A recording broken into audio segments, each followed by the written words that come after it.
And welcome to Political Quickie, your political show that subjectively discusses current affairs in South Africa and all around the world. My name is Mapasika Murwa. Let's get right into it, into the land conversation. So Deputy President Cyril Ramaphosa, who is now the new ANC president, has embraced the ANC policy to expropriate land without compensation. So very interesting, sparked a lot of debate.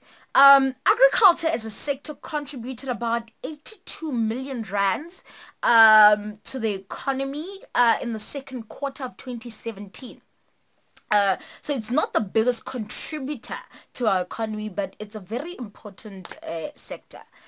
NC policies are exceptional, but the problem is in implementing them and the corruption that, makes the whole thing go awry. So whether or not this policy will actually be implemented, we'll just have to, see. So personally, I agree with, the expropriation of land without compensation. But I do have a few questions, that I need to ask. The first one would be, how exactly is government going to do this? And also, who exactly is going to get the land? History tells us that the original inhabitants of South Africa are the Khoi and the San people. So, and they make up 1% of South Africa's population. So the question is, are you going to give back land based on what happened during colonialism or what happened during apartheid? So that's the question, because if we look at colonialism, we know that Jan van Riebeeck came here, and later on the Dutch gave land to white farmers, taking it from the Khoi and the San people. And then later on, black people migrated to South Africa, and that's when, rules were passed that they can only own certain parts of South Africa. Later on, during apartheid, segregation laws were later passed. They were moved to the homelands, which was land that wasn't exactly fertile, so they couldn't exactly farm. So now the question is, how exactly are you going to expropriate the land? Who exactly is going to get that land? Contrary to popular belief, this narrative that, black people can't farm, majority of farm workers are black people. So black people can farm. And also, I feel like the government is going to have to, gather young, educated black people to figure out how to run those farms if they're going to be able to do this. Another thing is, another question would be, is the South African government ready to deal with the backlash of the international community? For instance, you look at Zimbabwe. During Mugabe's time, he passed, policies that allowed black Zimbabweans to get their land back. And so there was somewhat of a cold war that was waged against Zimbabwe, by the international community, because the West is very touchy-feely about land they've stolen and they want to keep it in their hands. But then you have post-Mugabe during Mnangagwa's time, where he decided, no man, I'm going to give back the land to white farmers. And now the West is willing and ready to trade with him and to embrace him as well. So the question is the South African government ready to stand alone? Because if they do expropriate land without compensation, the West will act out. And so is the government ready for that? Although I think it'll be a pretty cool thing to see if, it actually happens. So, there are a few scenarios that I foresee if, the NC does get to amend Section 25 of the Constitution, which is, the clause that deals with land. The first one would be that they actually amend it. They give back land. We don't know who exactly they're going to give it back to, whether it's black South Africans or the Khoisan people or both.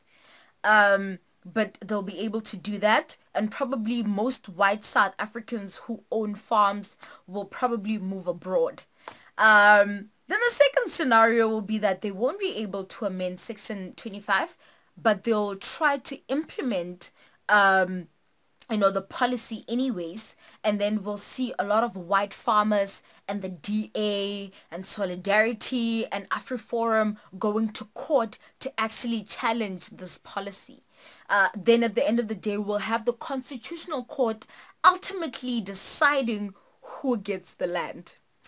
And then we have another scenario, which is, I think, a more likely one, where the ANC will probably won't even implement this policy. They'll have amnesia, after they win the elections in 2019. Like, let's say what? Nah, we were not there. We did not know what you're talking about. So, yeah.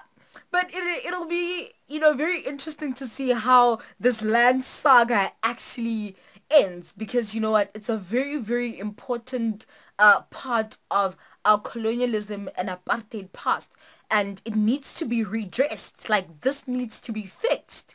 So yeah, it'll be interesting to see. But you know what, what's sad is not only the fact that what the Dutch and the Brits did when they came to South Africa. That's not the only disgusting thing. Another thing is that we now have this complex situation on our hands that we have to deal with. And also you have, the descendants of the Brits and the Dutch who inherited the stolen land and now will potentially be left out in the cold, all because their forefathers stole this land and they didn't want to share, on land that they didn't even own. So, yeah, no. South Africa and land. Hey! We shall see.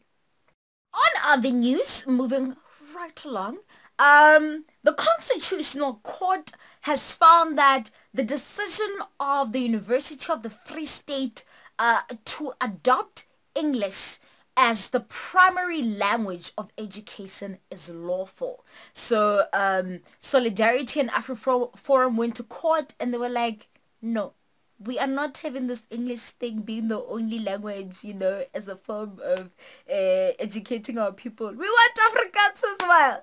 So the Constitutional Court was like, no, actually, we agree with the UFS. They shall use English to teach the people. I guess, the crazy thing about this is that Solidarity and AfriForum are stuck, back in the apartheid days, where Afrikaans epitomized superiority, where Afrikaans was imposed on people and they used that language to learn, and where a minority of South Africans learned in a language of their choice, while the rest of us were stuck with a language that we did not want. And you know what? We all go to university, we learn in English, nobody's complaining. But they had a choice. So it's interesting to see that, times are changing. Redress is really a thing right now. And you know what? I personally don't have anything against Afrikaans. I mean, I don't dislike the language. I just think what it represents is very painful to me. When I think of Afrikaans and, apartheid past, it's a very painful language. It's a very painful symbol of apartheid. So the fact that the Constitutional Court can, acknowledge this, we are moving forward. We are moving forward. So, moving on to international news. However, George Weah has been elected president of Liberia. He will succeed Ellen Johnson Sirleaf, who is actually the first female president of Africa. So George Weah is actually a former soccer star, which is amazing because this whole story, epitomizes the 21st century, because you have this guy, former soccer star, comes from the very dusty streets and, underprivileged streets of Liberia to, being this soccer star and politician. So the fact that you can go from poor not educated, and then become a soccer star, and then become president. Hello! And then you've got Ellen Johnson Sirleaf, who's the first female president of South Africa. I mean, of Africa.